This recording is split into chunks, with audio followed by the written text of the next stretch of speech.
జిల్లాలో రౌడీజానికి పూర్తిగా ముగింపు పలుకుతామని భయపెట్టి దందాలు చేయడం, బెదిరింపులు, గొడవలు సృష్టించడం వంటి అసాంఘిక చర్యలకు ఏమాత్రం సహనం ఉండదని జిల్లా ఎస్పీ శ్రీ ఎం. రాజేష్ చంద్ర ఐపీఎస్ స్పష్టం చేశారు.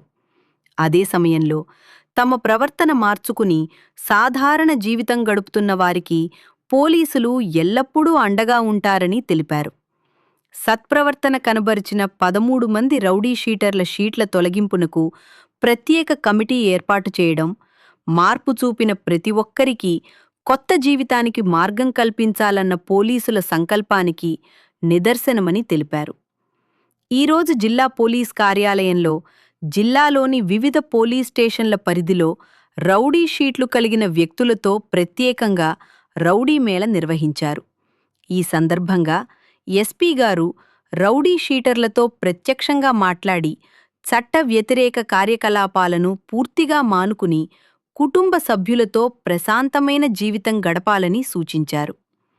ప్రజలను బెదిరించడం, డబ్బులు వసూలు చేయడం, గంజాయి విక్రయం, హత్యలు, హత్యాయత్నాలు, గొడవలు వంటి నేరాలకు పాల్పడితే కఠినమైన చట్టపరమైన చర్యలు తీసుకుంటామని హెచ్చరించారు. అవసరమైతే పీడీ యాక్ట్ నమోదు చేయడానికి వెనుకాడబోమన్నారు. లోకల్ స్పెషల్ బ్రాంచ్ ఒపీనియన్ తీసుకొని వాళ్ళ మీద కూడా షీట్స్ క్లోజ్ చేస్తాము. అండ్ ఏవైతే కంటిన్యూస్ గా అఫెన్సెస్ తో ఇన్వాల్వ్ అవుతున్నారో వాళ్ళ మీద నూతనంగా షీట్స్ ఓపెన్ చేస్తాము. అండ్ రీసెంట్ గా బాన్స్వాడలో జరిగిన కమ్యూనల్ ఇన్సిడెంట్ పైన సుమారు 37 రౌడీ కమ్యూనల్ షీట్స్ కూడా మనం సపరేట్ గా ఓపెన్ చేయడం జరిగింది. వీళ్ళందరి మీద కూడా కంటిన్యూస్ గా నిఘా ఉంటుంది. అండ్ రేపు పొద్దున వీళ్ళు ఏదైనా గవర్నమెంట్ జాబ్ కానీ లేకపోతే ప్రైవేట్ జాబ్ కానీ సెలెక్ట్ అయినప్పుడు వీళ్ళకు పోలీస్ క్లియరెన్స్ సర్టిఫికేట్ వస్తుంది. పోలీస్ క్లియరెన్స్ సర్టిఫికేట్ కోసము వాళ్ళు లోకల్ పోలీస్ స్టేషన్ కి సంప్రదిస్తారు. అప్పుడు వీళ్ళ మీద షీట్ ఉన్న విషయాన్ని కూడా మేము మెన్షన్ చేస్తాము. సో వాళ్ళ కెరియర్ కూడా డ్యామేజ్ అయ్యే అవకాశం ఉంటుంది. సో వీళ్ళందరికీ కూడా ఈ షీట్స్ ఓపెన్ అయితే జరిగే నష్టాలు ఏంటి అండ్ దాని అవుట్కమ్ ఏంటనే విషయాన్ని ఎప్పటికప్పుడు తెలియజేస్తాము. అండ్ ఈ కౌన్సిలింగ్ ఉద్దేశము కేవలము వాళ్ళకి కౌన్సిలింగ్ చేయడమే కాదు, ఒకవేళ మారుదాం అనుకున్న వాళ్ళకు కూడా బయట ఎక్కడ ఆపర్చునిటీ దొరకకపోతే కూడా వాళ్ళకు కూడా ఏమన్నా మనం మన సైడ్ నుంచి సహాయం చేయగలుగుతామా, మన సైడ్ నుంచి ఏమైనా ఆపర్చునిటీ క్రియేట్ చేస్తామా, లైక్ లైవ్లీహుడ్ కానీ లేకపోతే ఇంకేదైనా సహాయం చేయగలుగుతామా అనే ఉద్దేశంతో కూడా ఈ కౌన్సిలింగ్ సెషన్ నడుస్తుంది. ఇది సుమారు 2 అవర్స్ దాకా మన సెషన్ ఉంటుంది. సో దీంట్లో డీటెయిల్ గా లోకల్ పోలీస్, లోకల్ ఎస్హెచ్ఓ నుంచి ఎస్పీ స్థాయి దాకా అందరం ఉంది. వాళ్ళతో ఇండివిజువల్ గా 1 to 1 మేము మాట్లాడి వాళ్ళతోటి వాళ్ళ సమస్యలు తెలుసుకొని దాంతో పాటు వాళ్ళని ఎవరైతే కొంచెం ఇంకా బిహేవియర్ మారకుండా సేమ్ స్టైల్ ఆఫ్ థింగ్స్ ని కంటిన్యూ చేస్తున్నారో వాళ్ళ మీద కూడా చాలా స్ట్రింజెంట్ యాక్షన్ తీసుకోబడుతుంది.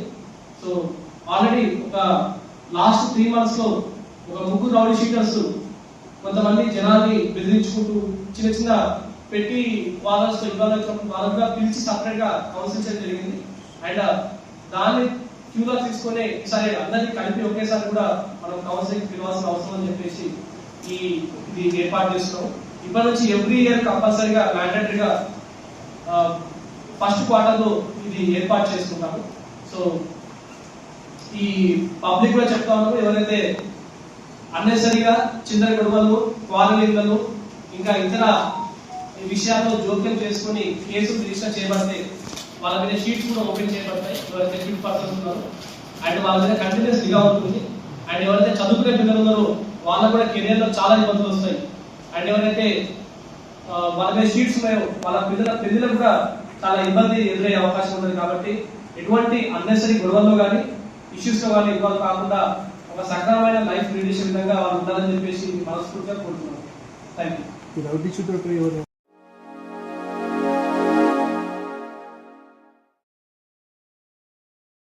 Like, comment, and subscribe.